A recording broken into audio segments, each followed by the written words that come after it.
Hello, welcome to Health Talk. I'm Dr. Manny. New research shows people like Steve Jobs, Beethoven, and Van Gogh have a lot in common when it comes to their creative minds. But could the mental habits of artists and innovators teach us all how to be more creative?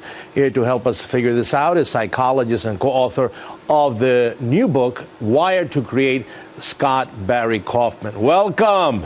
Glad to be here. So you say a lot of creative people use their creativity to sort of deal with maybe mood changes and challenges. But what's happening to their brain? Creative people, innovators like Steve Jobs and people that I mentioned, really, what we call the supernovas of intelligence. What's happening in their brains? Sure, it's a great question. No one's born with creativity fully prepagged, by the way. Or intelligence. About those children that I see that they're called the prodigies? Yeah, the prodigies. Even they put in a lot of work, okay. Usually driven by an intrinsic passion and a proclivity towards something. You obviously have your own proclivities that you are passionate about. So I wanted to get that out of the way.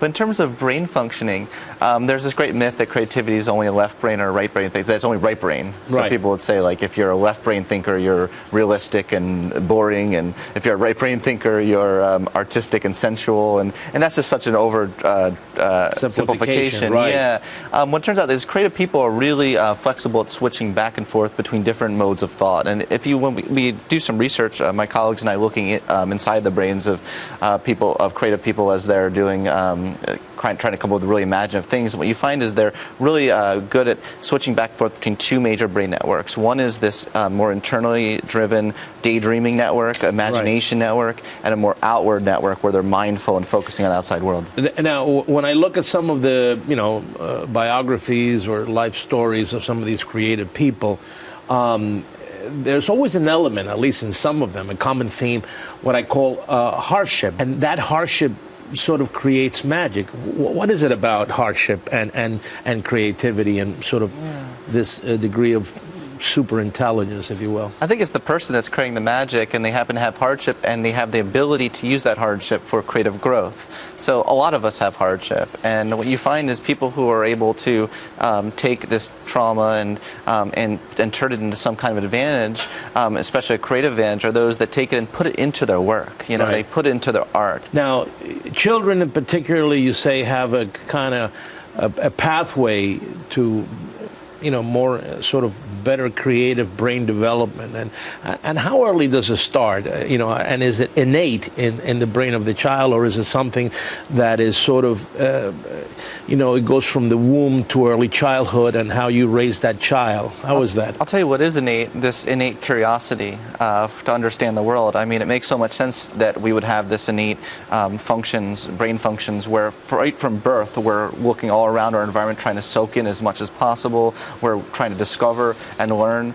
And this is something that is very natural in children, but that we do start to take away once we start getting into focus on like standardized testing or focus on other things. There's a couple of things that you recommend people to focus on.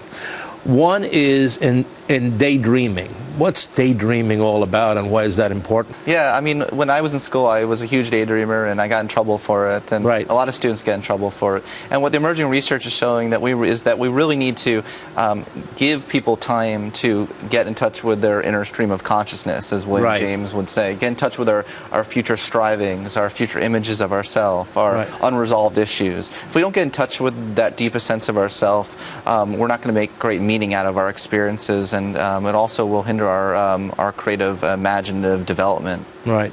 Now, the other thing that you mentioned in your book is solitude. I just read a study, as a matter of fact, that says if you answer your own phone all the time, it takes you about, half an hour to get back to where you were before you got disrupted. So imagine if you're getting phone calls left and right, you're always rebooting where was I, and it really slows you down. That's the point right there, the where was I. So the flow state is so important for creative achievement, getting totally absorbed in something. And solitude is a great way for us to get into that flow state and without disruptions. And the third thing you mentioned many things, but the third thing is mindfulness. You focus on that. How is that helping us kind of refocus again? Yeah, mindfulness is not necessarily the same thing as meditation. Right. So we can be, I'm trying to be mindful of you right now, right? And things you're saying. Right. And that's about observing. Engage. Engaged and being an astute observer of human nature, being astute observer of patterns. Right. Yeah. All right. So where can everybody get this wonderful book? I hope your local bookstore. On Amazon you can get it, wiredtocreatebook.com. All right. You can get it. Yeah. Thank you for coming. Thank you. And if you have any health questions, send them here at Fox at drmanny@foxnews.com. Until next time, I'm Dr. Manny.